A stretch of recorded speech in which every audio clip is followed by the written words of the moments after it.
সময়ের সদ্ব্যবহারের মাধ্যমে যদি তরুণ প্রজন্ম এবং দেশবাসীকে সর্বশেষ কিছু বলতে চান।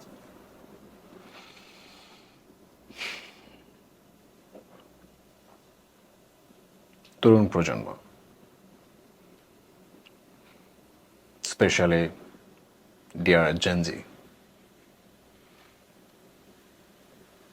জুলাই অভ্যুত্থানের মাধ্যমে আমাদের একটা ভালো ওরিয়েন্টেশন হয়ে গেছে কিভাবে নিজেদের অধিকার আদায় করে নিতে হয়। আমরা শিখেছি কিভাবে নিজেদের অধিকার আদায়ের জন্য আত্মত্যাগ করতে হয়। আমরা শিখেছি কিভাবে হাতে হাত রেখে সবার জন্য লড়াই সংগ্রাম চালিয়ে যেতে হয় এবং স্বৈরাচারকে উৎখাত করতে হয়। আমার বিশ্বাস হয়তো বাংলাদেশে এখন যে অবস্থা, এটা বেশি দিন থাকবে না। এখন আমাদের সময় নিজেকে প্রস্তুত করার। প্রত্যেকে আমরা নিজেকে প্রস্তুত করব এবং তৈরি করব নিজেকে সুনাগরিক হিসেবে, যেন বাংলাদেশে আর কেউ ফ্যাসিস্ট হওয়ার আগেই আমরা প্রশ্নটা করতে শিখি যে তুমি কি ফ্যাসিস্ট, তুমি কি স্বৈরাচার, এবং মুখের উপর যেন বলতে পারি আমি কোনো ফ্যাসিস্টের শাসন মানি না, আমি কোনো স্বৈরাচারকে পরোয়া করি না।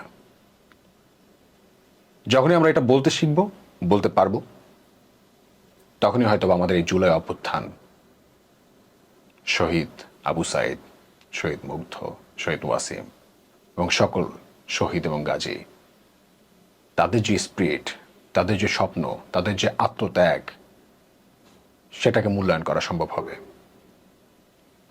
কিন্তু আমরা যদি চুপ করে যাই, আমরা যদি থেমে যাই, আমরা যদি ভুলে যাই জুলাইকে, তাহলে হয়তোবা এই দেশে আবারও শহীদ হওয়ার জন্য আরও কিছু মা তাদের সন্তানকে রাস্তাতে পাঠাতে বাধ্য হবে, কারণ আবার কোনো না কোনো স্বৈরাচার তৈরি হয়ে যাবে।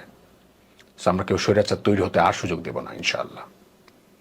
সো প্রত্যেকে আমাদের এখনই সময় নিজেকে তৈরি করার এবং ভাবার যে আমরা দেশকে কিভাবে উন্নত করতে চাই। তার আগে উন্নত করার জন্য যা যা দরকার, যেভাবে দেশকে সাজানো দরকার, সেই জন্য দেশকে সাজানোর জন্য যে রং দরকার, সেই রঙের রং মিস্ত্রি হওয়ার জন্য যতটুকু দক্ষতা দরকার, সেই দক্ষতাটা আমাদের এখনই অর্জন করে নিতে হবে। এটাই আমার এখন অধিকার, এটাই আমার সংগ্রাম, এটাই আমার লড়াই, এটাই আমার লড়াইয়ের প্রক্রিয়া। সো সকল দেশবাসী, আপনারা কেউ জুলাইকে ভুলে যান না। সকল শহীদ গাজী, তাদের আত্মত্যাগকে আপনারা মনে রাখেন। আর কোনো ফ্যাসিস্টকে আপনারা এই বাংলার বুকে ঠাঁই দিতে দিয়েন না, ঠাঁই নিতেই দিয়েন না। আমাদের সংগ্রাম থেমে যায় না, এখনো বিপ্লব থেমে যায় নাই।